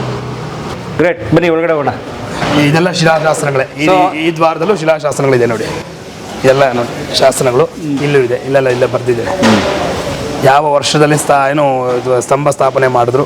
ಮತ್ತೆ ಇಲ್ಲಿ ನೋಡಿ, ಇಲ್ಲಿ ಹಾಕಿದ್ದಾರೆ ಇತಿಹಾಸ ಕಿರುಗಳು ಚಿಕ್ಕದಾಗಿ ಇದು ಮಾಡ್ಕೊಂಡಿರೋದು ನೋಡಿ. ಬನ್ನಿ ಸ್ನೇಹಿತರೆ, ಎದುರುಗಡೆ ಈಗ ನಾವು ಈ ವೇಣುಗೋಪಾಲ ಸ್ವಾಮಿ ದೇವಾಲಯಕ್ಕೆ ಪ್ರವೇಶ ಪಡೆಯುವ ಮೊದಲು ಎದುರುಗಡೆ ಇರುವಂಥ ಗರುಡಗಂಬ, ಅದ್ರ ಮೇಲೆ ಇರುವಂಥ ಶಾಸನ ಏನು ಅಂತ ಇಲ್ಲಿ ಹಾಕ್ಬಿಟ್ಟಿದ್ದಾರೆ.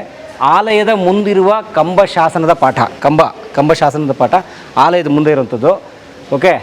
ಸ್ವಸ್ತಿ ಶ್ರೀ ಶಕವರ್ಷ 1333ನೇ ವಿಕೃತ ಸಂವತ್ಸರದ ಭಾದ್ರಪದ ಶುದ್ಧ ತ್ರಯೋದಶಯುಗೂ ರುವಾರದಲ್ಲೂ ರಾಜಾಧಿರಾಜ ರಾಜಪರಮೇಶ್ವರ ಶ್ರೀ ವೀರದೇವರಾಯ ಒಡೆಯರು ಸಕಲ ಸಾಮ್ರಾಜ್ಯವನ್ನು ಆಳುವ ಕಾಲದಲ್ಲೂ ಬೊಮ್ಮಣ ಅಯ್ಯಗಳ ಧರ್ಮದ ಶಾಸನದ ಬೊಮ್ಮಣ ಶೆಟ್ಟಿಯ ಮಾಚರು ಶೆಟ್ಟಿಯರು ಮಾಡಿಸಿದ ದೀಪಮಾಲೆಯ ಕಂಬಕ್ಕೆ ಮಂಗಳ ಮಹಾಶ್ರೀ ಇಲ್ಲಿದೆ ಇದು ಎಪಿಗ್ರಾಫಿಯ ಕರ್ನಾಟಕ ಸಂಪುಟ ನಂಬರ್ 9.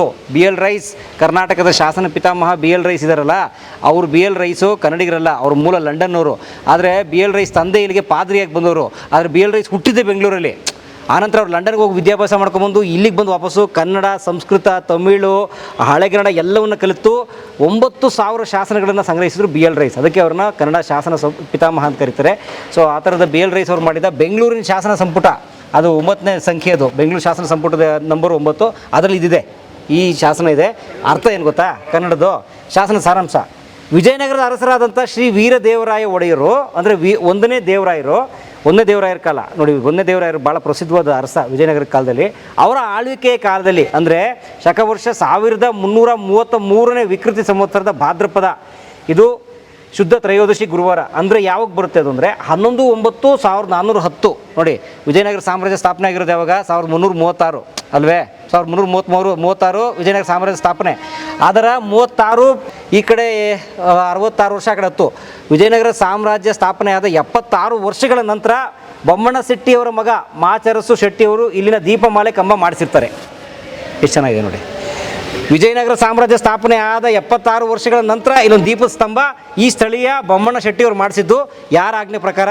1ನೇ ದೇವರಾಯರ ಆಜ್ಞೆ ಪ್ರಕಾರ. ಯಾಕಂದ್ರೆ ಇದೆಲ್ಲವೂ ವಿಜಯನಗರ ಸಾಮ್ರಾಜ್ಯಕ್ಕೆ ಸೇರ್ತಿತ್ತಾಗ.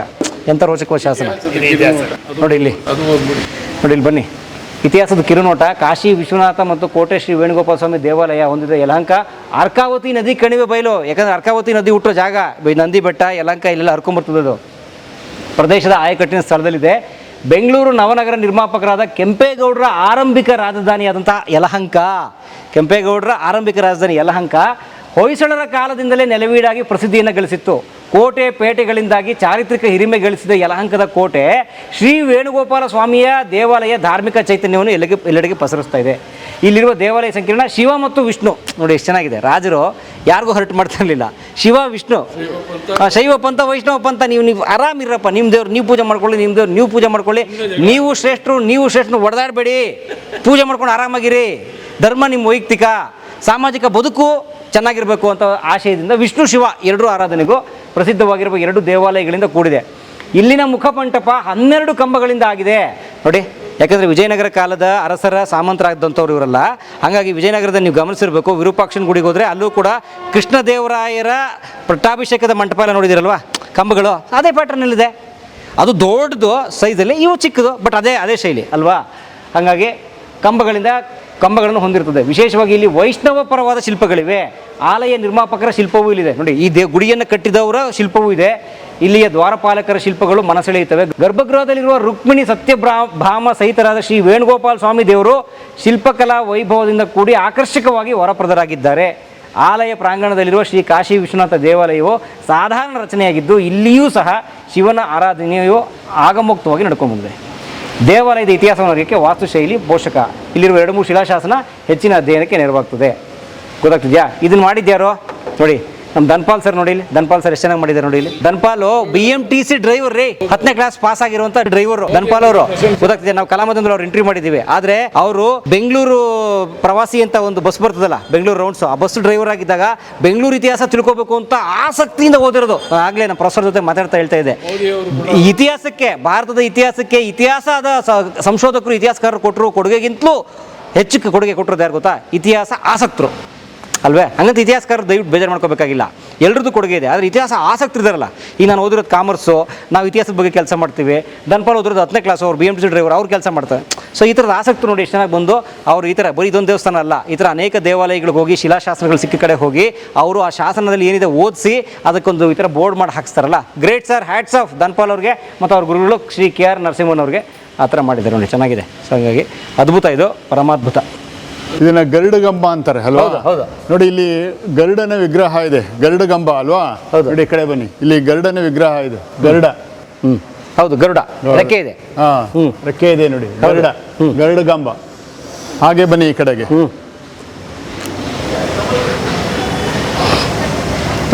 ಇಲ್ಲಿ ಆಂಜನೇಯ. ಹೌದು, ಆಂಜನೇಯ. ಹೌದು. ನಾವೀಗ ಮಾಡರ್ನ್ ಡೇಸ್ ನಲ್ಲಿ ಸಾಮಾನ್ಯವಾಗಿ ಗಣಪತಿನ ಆರಾಧನೆ ಮಾಡ್ತೀವಲ್ವಾ, ಆಗಿನ ಕಾಲದಲ್ಲಿ ಆಂಜನೇಯ. ಕಾರಣ ಏನು ಅಂತಂದ್ರೆ ಶಕ್ತಿ ದೇವತೆ ಅಂತ ಹೇಳಿ. ಹೀಗಾಗಿ ಗರುಡಗಂಬ, ಆ ಗರುಡಗಂಬದಲ್ಲಿ ಒಂದ್ ಕಡೆ ಗರುಡ, ಮತ್ತೊಂದ್ ಕಡೆ ಆಂಜನೇಯ. ಹೀಗಾಗಿ ಅವರ ಒಂದು ಭಕ್ತಿಯ ಪರಾಕಾಷ್ಠೆಯನ್ನು ನಾವು ನೋಡ್ಬೋದು ಅಂತಕ್ಕಂಥ ಗೊತ್ತಾಗ್ತದೆ. ಗರುಡಗಂಬ ದೇವಸ್ಥಾನದ ಎದುರುಗಡೆನೇ ಇರ್ತಕ್ಕಂಥದ್ದು. Very nice, very nice. ಮತ್ತು ಇಲ್ಲೇನೋ ಬರ್ದವ್ರೆ ಗುರುಗಳ, ಇಲ್ಲೇನು ಬರ್ದವ್ರು ಗೊತ್ತಾ? ಅದನ್ನೇ ರಾಜಾದ ಇದನ್ನ ಸಂವತ್ಸರಗಳು ಮದಿದಿಲ್ಲ, ಪರಾಭವ ನಾಮ ಸಂವತ್ಸರ ಇವಾಗ ನಡೀತಿರೋದು ಅದೇ ಸಂವತ್ಸರ. ಓ, ಪರಾಭವ ನಾಮ ಪರಾಭವ ಸಂವತ್ಸರ. ಆ ಸಂವತ್ಸರದಲ್ಲಿ ಹಳೆಯ ದೀಪತ್ಕೊಂಬ ಮಾಡಿದ್ದಾರೆ ಅಂತ. Great, very nice. ಎಷ್ಟನೇ ಇಸ್ವಿ ಇದು ಅಂತ ಬೇಕಾದ್ರೆ ಇದು ಸಂವತ್ಸರ ನೋಡಿದಾಗ ಗೊತ್ತಾಗ್ತದೆ. 1410 ಹಾಕಿದಾರಲ್ಲ. ಹೌದೌದು, 1410. ಆ ಸಮಯದಲ್ಲಿ ಸಂವತ್ಸರ ಆಯ್ತಲ್ಲ. ಶಿಲಾಶಾಸನ ಬನ್ನಿ ಗುರುಗಳ, ಬನ್ನಿ. ಈ ಕಂಬ ಮತ್ತು ಇದರ ವಾಸ್ತುಶಿಲ್ಪ ಇಲ್ಲಿನೆಲ್ಲ ಅಧ್ಯಯನ ಮಾಡಿದ್ರೆ ನಿಮ್ಗೆ ಗೊತ್ತಾಗುವಂಥದ್ದು ಇದು ವಿಜಯನಗರ ಶೈಲಿಯ ಒಂದು ದೇವಾಲಯ ಅಂತ ಹೇಳಿ. ನೋಡಿ ಆ ಕಂಬ ರಚನೆಗಳು, ಕಂಬಗಳು ಅಂತ ಹೇಳಿದ್ರಲ್ಲ. ಹಾಂ ನೋಡಿ, ಸೂಪರ್. ಇದು ವಿಶೇಷವಾಗಿ 3 ಹಂತದಲ್ಲಿ ನಡೆದಿದ್ದ ದೇವಸ್ಥಾನ ಇದು. ಮೊದಲನೇ ಹಂತದಲ್ಲಿ ಜನಮೇಜಯ ಅಂತ ಮುಂಚೆ ಹೇಳ್ದಂಗೆ ಜನಮೇಜಯ ಮಹಾರಾಜರು ಪ್ರತಿಷ್ಠೆ ಮಾಡಿದ್ರು. ಅವರ ಒಂದು ತಂದೆಯ ಒಂದು ಮರಣ ನಂತರ ಆ ಒಂದು ಸರ್ಪದೋಷ ನಿವಾರಣೆಗೋಸ್ಕರ ಜನಮೇಜಯ ಮಹಾರಾಜರು ಪ್ರತಿಷ್ಠಾಪನೆ ಮಾಡಿದ್ರು. ತದನಂತರ ಕಾಲಕ್ರಮೇಣ ಅದು ಇದೇನೋ ಇದು ಪಾಳು ಬಿದ್ದೋಯ್ತು. ಅದಾದಮೇಲೆ ಚೋಳರು ಬಂದರು. 11ನೇ ಶತಮಾನದಲ್ಲಿ ಚೋಳರನ್ನ ಅದನ್ನು ನವೀಕರಿಸಿದ್ರು. ಮತ್ತೆ ಅದಾನಂತರ ಮತ್ತೆ ಇದಾಗುತ್ತೆ. ಮತ್ತೆ ಕೆಂಪೇಗೌಡರು ಬಂದು ಅದನ್ನು ಉದ್ಧಾರ ಮಾಡಿದ್ದು, ಇದೆಲ್ಲ ಪೂರ್ತಿ ಮಾಡಿರೋಂಥದ್ದು ಕೆಂಪೇಗೌಡರು. ತದನಂತರ ಕೆಂಪೇಗೌಡರು ಅದನ್ನು ಅಭಿವೃದ್ಧಿ ಮಾಡಿ, ದೇವಸ್ಥಾನ ಅಭಿವೃದ್ಧಿ ಮಾಡಿ ಇಲ್ಲಿನ ಒಂದು ಪ್ರಾರಂಭ ಅಂದರೆ ಇಲ್ಲಿಂದ ಬೆಂಗಳೂರು ಪ್ರಾರಂಭ ಆಗಬೇಕು ಅಂತ ಇಲ್ಲಿನ ಪೂಜೆ ಸಲ್ಲಿಸಿ ಇಲ್ಲಿಂದ ಪ್ರಾರಂಭ ಮಾಡಿದಂಥ ಒಂದು ದೇವಸ್ಥಾನ ವೇಣುಗೋಪಾಲ ಸ್ವಾಮಿ. ಇದಕ್ಕೆ 3000 ವರ್ಷಗಳ ಒಂದು ಇತಿಹಾಸ ಇದೆ. ಅದು ಇತಿಹಾಸ ಪುಸ್ತಕದಲ್ಲೆಲ್ಲನೂ ನಿಮಗೆ ಸಿಗುತ್ತೆ. ಇದು ಅಂದರೆ ನೋಡಿ, ಬೆಂಗಳೂರು ಕಟ್ಟಿದ್ರಲ್ಲ ಕೆಂಪೇಗೌಡರು, ಆ ಬೆಂಗಳೂರು ಕಟ್ಟೋಕೆ ಅವರು ಮೊದಲು ಪೂಜೆ ಮಾಡೋದು ಈ ದೇವಸ್ಥಾನ. ಇದೇ ದೇವಸ್ಥಾನ. ಇಲ್ಲಿಂದ ಒಂದು ಧನ ಸಂಗ್ರಹಣೆ ಮಾಡಿದ್ದು ಅನ್ನೋದೊಂದು ಇದೆ. ಅದು ಮಂಟಪ ಕ್ಯಾಪಿಟಲ್ ಇದಾಗಿತ್ತಲ್ಲ. ಹೌದು. ಇಲ್ಲಿಂದ ಜನ ಸಂಗ್ರಹಣೆ ಈ ಜಾಗದಲ್ಲೇ ಆ ಕೊಪ್ಪರಕ್ಕೆ ಹಣ ಅಂದರೆ ಸಂಗ್ರಹಣೆ ಮಾಡಿದ್ದು ಈ ಜಾಗದಲ್ಲಿ ಅನ್ನೋದು ಈ ಮಂಟಪದಲ್ಲಿ ಪ್ರತೀತಿ. 7 ಕೊಪ್ಪರಕ್ಕೆ ಅಂದರೆ ಇದು ಅಲ್ಲ, ಇದಕ್ಕೆ ಕಾಯಿಸ್ತಾರೆ ಏನು, ಬೆಲ್ಲ ಕಾಯಿಸ್ತಾರಲ್ಲ ಅಂತ 7 ಕೊಪ್ಪರಿಕೆಯಲ್ಲಿ ಹಣವನ್ನು ದೇವರ ಅಡಿಯಲ್ಲಿ ಇತ್ತಂದು ಅದನ್ನು ತಗೊಂಡು ಅಭಿವೃದ್ಧಿ ಮಾಡಿದ್ರು ಅನ್ನೋದು ಒಂದು ಪ್ರತೀತಿ ಇದೆ. ನೋಡಿ, ಜನಮಾನಸದಲ್ಲಿ ಅಥವಾ ಜನಪದ ಕಥೆಗಳಲ್ಲಿ, ನಂಬಿಕೆಗಳಲ್ಲಿ 7 ಕೊಪ್ಪರಿಕೆ ಹಣ ಅಂತ ಹೇಳ್ತಾರೆ. ಆದರೆ ಇತಿಹಾಸದಲ್ಲಿ ನಿಮ್ಮಂಥ ಪ್ರೊಫೆಸರ್ಸ್ಗಳು ಬೇರೆ ಥರ ಯೋಚನೆ ಮಾಡ್ತಾರೆ. ಸೊ ಆ ಸೂಕ್ಷ್ಮ ಹೇಳಿ ನಮ್ಮ ಜನಕ್ಕೆ, ಹೇಗೆ ಅವ್ರಿಗೆ ಹಣ ಸಿಕ್ಕಿರ್ಬೋದು ಬೆಂಗಳೂರು ಕಟ್ಟಕ್ಕೆ? ನೋಡಿ, ಬೆಂಗಳೂರನ್ನ ಕಟ್ಟುವಂಥ ಸಂದರ್ಭದಲ್ಲಿ ಬೆಂಗಳೂರು ಕೆಂಪೇಗೌಡರು ವಿಜಯನಗರದ ಅಚ್ಯುತರಾಯನನ್ನು ಕೇಳ್ಕೊತಾರೆ. ಹೀಗಾಗಿ ನಾನೊಂದು ನಗರವನ್ನು ನಿರ್ಮಾಣ ಮಾಡಬೇಕು ಅಂತ ಒಂದು ಉದ್ದೇಶ ಇದೆ, ದಯವಿಟ್ಟು ಅದಕ್ಕೆ ಸಹಾಯ ಮಾಡಬೇಕು ಅಂತೇಳಿ. ಅದು ಸುಪ್ರೀತರಾದಂಥ ಅಚ್ಯುತರಾಯರು ಕೆಂಪೇಗೌಡರಿಗೆ 12 ಹೋಬಳಿಗಳನ್ನು ಕೊಟ್ಟರು ಅಂತ ಆಗ್ತದೆ. ಯಲಹಂಕ ಸೇರಿದಂಗೆ, ಯಲಹಂಕ, ವರ್ತೂರು, ಕೆಂಗೇರಿ ಸೇರಿದಂತೆ ಸುಮಾರು 12 ಹೋಬಳಿಗಳನ್ನು, ಅಂದರೆ ಅಂದಿನ ಕಾಲದಲ್ಲಿ ಸುಮಾರು 30,000 ವರಹಗಳು. ಆಗ ವಿಜಯನಗರ ಕಾಲದಲ್ಲಿ ವರಹ ಅಂತ ಕರೀತಾಯಿದ್ರು. ಆ ವರಹ ಗದ್ಯಾಣ ಅಂತ ಕರೀತಾ ಇದ್ರಲ್ಲ, ಆ 30,000 ವರಹ ಬರುವಂತಹ 12 ಹೋಬಳಿಗಳನ್ನು ಕೊಟ್ಟರು. ಏನು ಅಷ್ಟೊಂದು ರೆವಿನ್ಯೂ ಬರ್ತಾಯಿತ್ತೋ ಅದರ ಸಹಾಯದಿಂದ ನಗರ ನಿರ್ಮಾಣ ಆಯಿತು ಅಂಥೇಳಿ ಕೈಫಿಯತ್ತು, ನಗರದ ಕೈಫಿಯತ್ತು, ಬೆಂಗಳೂರಿನ ಕೈಫಿಯತ್ತುಗಳಲ್ಲೂ ಕೂಡ ಹೇಳ್ತದೆ. ಹೀಗಾಗಿ ಸೋರ್ಸ್ ಆಫ್ ಇನ್ಕಮ್ ಬೇಕಲ್ಲ. ಸೊ ಹೀಗಾಗಿ ಆ ಸೋರ್ಸ್ ಆಫ್ ಇನ್ಕಮನ್ನು ಅವರು ಪಡೆದ್ರು ಅಂತ ಆಗ್ತದೆ. ಐತಿಹ್ಯ ಅಂತಂದರೆ 7 ಕೊಪ್ಪರಿಕೆ ಹಣವನ್ನು ಅವರು ಪಡ್ಕೊಂಡು ಅದರ ಮೂಲಕ ನಗರವನ್ನು ಕಟ್ಟಿದ್ರು ಅಂತ ಹೇಳ್ತಾರೆ. ಅದು ಐತಿಹ್ಯ ಆಗಿರ್ಬೋದು, ಇದು ಇತಿಹಾಸ, ಬಹುಶಃ ಈ ಥರ ಆಗಿದ್ದಿರ್ಬೋದು ಅಂಥೇಳಿ 4 ಥಿಯರಿಗಳಿರ್ತವೆ.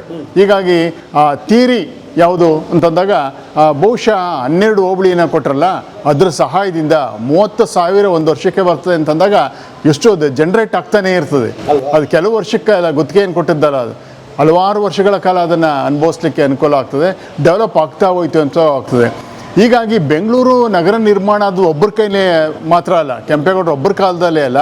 ಕೆಂಪೇಗೌಡರು ಅವರ ಮಗ ಇಮ್ಮಡಿ ಕೆಂಪೇಗೌಡ ಅಂತ, ಸಾಮಾನ್ಯವಾಗಿ ಜನಸಾಮಾನ್ಯರು ಇಮ್ಮಡಿ ಕೆಂಪೇಗೌಡನ ಮಾಗಡಿ ಕೆಂಪೇಗೌಡ ಅಂತ ಹೇಳ್ತಾರೆ. ಶಾಸನದಲ್ಲೆಲ್ಲೂ ಮಾಗಡಿ ಕೆಂಪೇಗೌಡ ಅಂತಿಲ್ಲ, ಇಮ್ಮಡಿ ಕೆಂಪೇಗೌಡ ಅಂತಿದೆ. ಆದರೆ ಇಮ್ಮಡಿ ಕೆಂಪೇಗೌಡನ ಮಾಗಡಿ ಕೆಂಪೇಗೌಡ ಅಂತ ಕರೀತಾರೆ. 1537ರಿಂದ 1638 ಅಂದರೆ 101 ವರ್ಷ ಆಯಿತು. ಬೇಡ, 1 ವರ್ಷ ಅಥವಾ 100 years ಅಥವಾ 100 ವರ್ಷದಲ್ಲಿ ಕೆಂಪೇಗೌಡ ಅಥವಾ ಹಿರಿಯ ಕೆಂಪೇಗೌಡ, ಇಮ್ಮಡಿ ಕೆಂಪೇಗೌಡ ಇಬ್ಬರು ಸೇರಿ ಆದಷ್ಟು ನಗರವನ್ನು ಬೃಹತ್ತಾದಂಥ ಪ್ರಮಾಣದಲ್ಲಿ ನಿರ್ಮಾಣ ಮಾಡಿದ್ರು. ಹೀಗಾಗಿ ಆರ್ಥಿಕವಾಗಿ ಕೂಡ ಅದು ಬೆಳಿಬೇಕಾದ್ರೆ ಅದು ಸಹಾಯ ಆಯಿತು ಅಂತಕ್ಕಂಥ ಗೊತ್ತಾಗ್ತದೆ. ಕೆಂಪೇಗೌಡರ ಆಳ್ವಿಕೆಯಲ್ಲಿ ದೇವಾಲಯ ಅಲ್ಲದೆ ಇದು ನ್ಯಾಯಾಲಯ ಆಗಿತ್ತು. ಯಾರಾದರೂ ಇಬ್ಬರು ವ್ಯಾಜ್ಯ ಆಡ್ಕೊಂಡು ಬಂದರೆ ಅವ್ರನ್ನ ದೇವರ ಎದುರುಗಡೆ ನಿಲ್ಲಿಸಿ ಪ್ರಮಾಣ ಮಾಡು ಅಂತ ಹೇಳ್ತಾ ಇದ್ದಂಗೆ ತಪ್ಪು ಮಾಡಿರೋನು ತೋರಿಸ್ಬಿಡೋನು. ಆಯ್ತಪ್ಪ, ನಿನಗೆ ಶಿಕ್ಷೆ ಅದೇನೆ, ಕ್ಷಮಿಸಿದ್ದೀರಿ, ಹೋಗು ಅವನು ಏನು ಭಾಗ ಕೊಡಬೇಕು ಅವನು ಕೊಟ್ಬಿಡು ಅಂತ. ಹಾಗಾಗಿ ದೇವಾಲಯಗಳು ನ್ಯಾಯಾಲಯ ಮತ್ತು ಖಜಾನೆ ಸಂಪತ್ತನ್ನು ಇಲ್ಲೇ ಇಡ್ತಾಯಿದ್ರು. ರಾಜರುಗಳು ಮನೆಗಳಲ್ಲಿ ಇಡ್ತಾ ಇರಲಿಲ್ಲ, ಇಲ್ಲಿ ಯಾರು ಮುಟ್ತಾ ಇರಲಿಲ್ಲ, ದೈವಿಕ ಭಯ. ಆಗ ಒಂದು ಧರ್ಮ ಇತ್ತು ಮತ್ತು ದೈವದ ಭಯ ಇತ್ತು. ಹಾಗಾಗಿ ಕೆಂಪೇಗೌಡರು ಅಗಾಧವಾದಂಥ ಭಕ್ತಿ ಅವರಿಗೆ, ಆ ಭಕ್ತಿಯಿಂದನೇ ಅವರಿಗೆ ಎಲ್ಲ ನಿಧಿ ನಿಕ್ಷೇಪಗಳು ಸಿಕ್ಕಿ ಅವ್ರ ತಾತ ಮುತ್ತಾತನಿಗೆ ರಣಭೈರೇಗೌಡರಿಗೆ ಆವತ್ತಿನಲ್ಲೇ ಒಂದು ಕೊಪ್ಪರಿಗೆ ನಿಧಿ ಸಿಕ್ಕಿತ್ತು. ಆಗಲೇ ಅವ್ರ ಮಗ ನಮಗೆ ಜಯ ಸಿಕ್ತು ಈ ಮಗನಿಂದ ಅಂತೇಳಿ ಮಗನಿಗೆ ಜಯಗೌಡ ಅಂತಲೇ ಇಟ್ಟು ಅಲ್ಲಿಂದ ಕರ್ಕೊಂಬರೋ. ಸೂಪರ್. KR ಗಣೇಶ್ ಅವರು ಏನು ಹೇಳಿದ್ರು, ಇದೊಂದು ನ್ಯಾಯಾಲಯ ಕೂಡ ಆಗಿತ್ತು ಅಂತೇಳಿ. ಹಳೆ ಕಾಲದಲ್ಲ, ಈಗಲೂ ಕೂಡ ಧರ್ಮಸ್ಥಳದಲ್ಲಿ ನಾವೇನು ನ್ಯಾಯ ಪಂಚಾಯತಿ ಮಾಡಬೇಕಾದ್ರೆ ಸಾಮಾನ್ಯವಾಗಿ ಧರ್ಮಸ್ಥಳಕ್ಕೆ ಹೋಗ್ತಾರೆ. ಕಾರಣ ಏನು ಅಂತಾರೆ, ಆ ಧರ್ಮಸ್ಥಳದಲ್ಲಿ ಆ ರೀತಿ ಸುಳ್ಳು ಹೇಳಲಿಕ್ಕೆ ಸಾಧ್ಯ ಇಲ್ಲ. ಆ ಥರ ಸುಳ್ಳು ಹೇಳ್ತಾನೆ ಏನೋ ಒಂಥರ ಭಯ ಇರ್ತದೆ ಮಾನಸಿಕವಾಗಿ, ದೈವದ ಭಯ, ನಮಗೇನೋ ತೊಂದರೆ ಆಗ್ತದೆ ಅಂತೇಳಿ. ಹೀಗಾಗಿ ಆಮೇಲೆ ಇನ್ನೂ ಆಶ್ಚರ್ಯ ಸಂಗತಿ ಅಂದರೆ, ಇತ್ತೀಚೆಗೆ ಮೊನ್ನೆ ರಾಜಕೀಯದಲ್ಲಿ ವಲಯದಲ್ಲಿ ಏನೋ ಒಂಥರ ಇದಾದಾಗ ಆವಾಗಲೂ ಕೂಡ ಅಷ್ಟೇ, ನಡೀರಿ ಧರ್ಮಸ್ಥಳಕ್ಕೆ ಹೋಗ್ಬಿಟ್ಟು ನೀವು ಆಣೆ ಪ್ರಮಾಣ ಮಾಡಿ ಅಂತೇಳಿ. ಆಣೆ ಪ್ರಮಾಣ 21ನೇ ಶತಮಾನ ಆದರೂ ಕೂಡ ದೇವಸ್ಥಾನದಲ್ಲಿ ಆಣೆ ಪ್ರಮಾಣ ಮಾಡುವಂಥದ್ದು ಒಂಥರ ನಿಜಕ್ಕೂ ಕೂಡ ಏನೋ ಒಂಥರ ದೈವಿಕ ಶಕ್ತಿ ಇದೆ ಅಂತ ಆಗ್ತದೆ. ಆ ವೈಬ್ರೆಂಟ್ ಅನ್ನೋದು ಇಲ್ಲಿದೆ. ಅದಕ್ಕೋಸ್ಕರನೇ ಹಿಂದಿನ ಕಾಲಕ್ಕೂ ಕೂಡ ಆ ದೇವಾಲಯ ಅನ್ನೋದು ಒಂದು ಪರಮ ಪವಿತ್ರವಾದಂಥ ಸ್ಥಳ ಅಂತ ಗೊತ್ತಾಗ್ತದೆ. ನ್ಯಾಯಾಲಯವಾಗಿ ಒಂದು ಹಣಕಾಸಿನ ವ್ಯವಹಾರ ಆಗಿರ್ಬೋದು, ನ್ಯಾಯ ಪಂಚಾಯಿತಿ ಆಗಿರ್ಬೋದು, ಶಿಕ್ಷಣ ಕೇಂದ್ರ ಕೂಡ ಆಗಿದೆ. ಶಿಕ್ಷಣ ಕೇಂದ್ರ ಹೀಗೆ ಆಗಿ ಸರ್ವತೋಮುಖವಾಗಿ ಅಭಿವೃದ್ಧಿ ಆಗಬೇಕಾದ್ರೆ, ಹೀಗಾಗಿ ದೇವಾಲಯ ಅನ್ನೋದು ಭಾಳ ಪರಮ ಪವಿತ್ರವಾದಂಥ ಒಂದು ಇಲ್ಲಿ ನಡೀತಾ ಇತ್ತು ಅಂತ ಗೊತ್ತಾಗ್ತದೆ. ಹೀಗಾಗಿ ದೇವಾಲಯಕ್ಕೆ ಬಹಳ ಮಹತ್ವವಾದಂಥ ಅಂದಿನ ಕಾಲ ಅಲ್ಲ, ಹಿಂದಿನ ಕಾಲದಲ್ಲೂ ಕೂಡ ಪರಮ ಪವಿತ್ರವಾದಂಥ ಸ್ಥಳ ಆಗಿದೆ.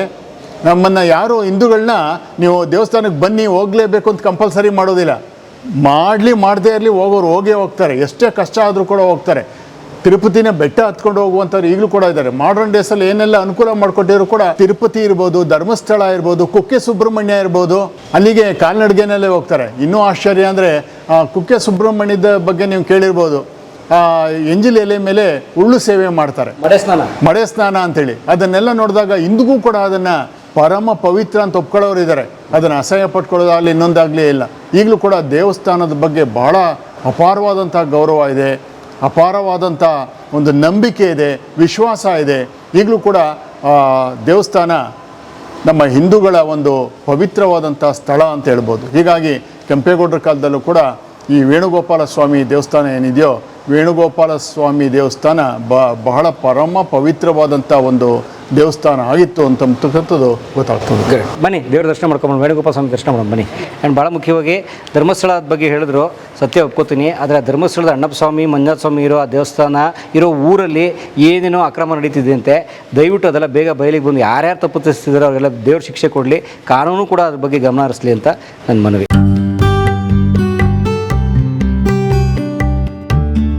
ಎಲ್ಲರೂ ಕಲಾ ಮಾಧ್ಯಮ ನೋಡಿ, ಸಬ್ಸ್ಕ್ರೈಬ್ ಮಾಡಿ, ಗಂಟೆ ಹೊಡಿ. ಅಷ್ಟೇ. ಈ ವಿಡಿಯೋ ನೋಡಿದ್ದಕ್ಕೆ ನಿಮಗೆ ತುಂಬ ಧನ್ಯವಾದಗಳು.